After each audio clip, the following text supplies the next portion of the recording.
Kalian yang orang Melayu mau kerja semat-semat, malas. Kalau sudah banyak pendatang asing mau kerja di sana, kalian sibuk mau tangkap, mau halau mereka.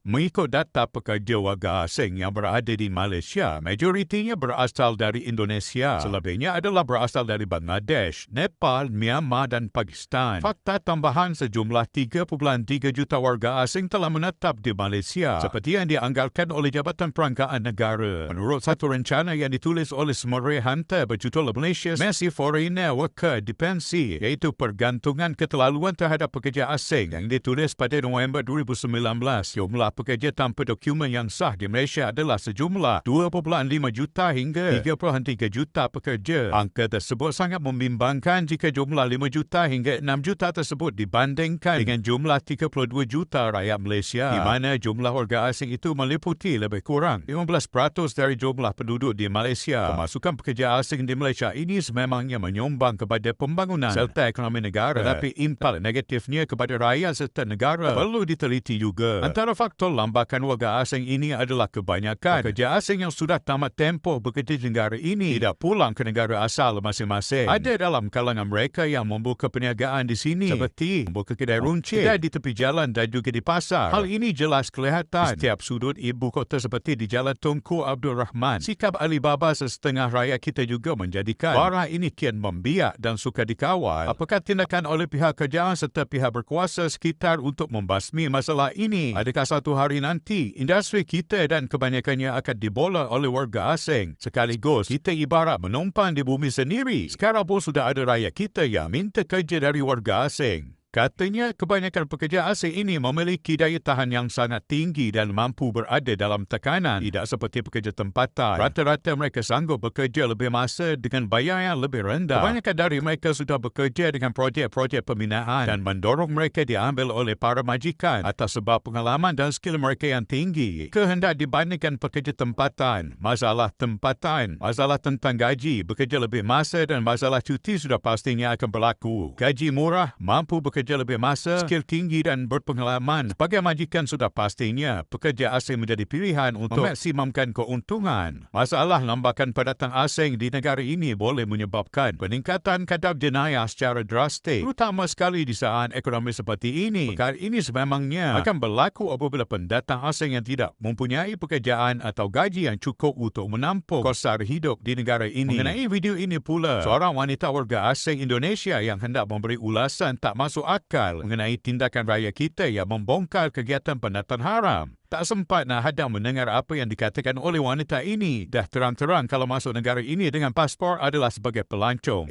Siapa pula yang ajak datang bekerja? Diingat semudah ABC agaknya. Masuk negara guna paspor, selepas itu apply kerja. Selepas itu berniaga. Minta sesiapa yang kenali wanita ini tolong sekolahkan dia betul-betul.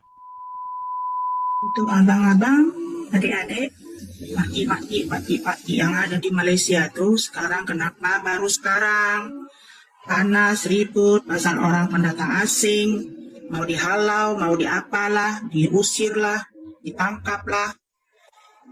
Tak gunalah teriak-teriak di dalam, sebab yang kasih masuk tuh siapa? Dia orang bukan lewat belakang, bukan pendatang haram.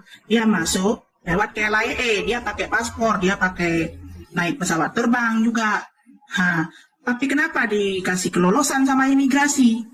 Kalau sudah banyak seperti itu, kalian berteriak-teriak, suruh tangkaplah, diburulah, di inilah, di itulah. Apa masalah dia? Dia mau kerja saja.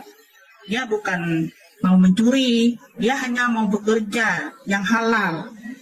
Kalian jadi toke di sana. Yang pendatang itu jadi kuli. Kenapa kalian panas hati? Kalau mereka punya mobil, kalau mereka punya motor, sebab dia rajin bekerja. Sedang kalian orang Melayu, malas. Dia kerja mau smart-smart. Tapi pendatang asing tuh boleh dia kerja kotor, kerja berat, kerja apa di panas-panas sana. Kalian yang orang Melayu mau kerja smart-smart, malas. Kalau sudah banyak pendatang asing mau kerja di sana, kalian sibuk mau tangkap, mau halau mereka. Yang mau kerja bangunan itu siapa? Yang mau kerja jadi tukang sapu itu siapa? orang pendatang asingnya. Kalian hanya mau jadi tauke, tahu? Ingat itu. Bukan senang orang mau masuk ke negara orang. Dia banyak mengeluarkan duit juga. Kalau sudah banjir orang pendatang asing ke sana, kalian sibuk, ribut. Kalau sudah orang Melayu, cewek-cewek Melayu sudah kawin dengan Bangladesh, kalian panas. Sebab kalian tuh cowok-cowok Melayu tuh kedekut, pelit, tidak sama dengan orang lain, tidak sama dengan negara lain. Orang Indonesia kalau dapat gaji pun terus lari ke istri, tapi orang Melayu tidak, dia bagi sedikit, macam ada lemnya di duitnya itu. Belanja sendiri di pasar, beli belacan, beli ikan masin. Ingat, kalau sudah cewek lari ke orang lain, kalian panas.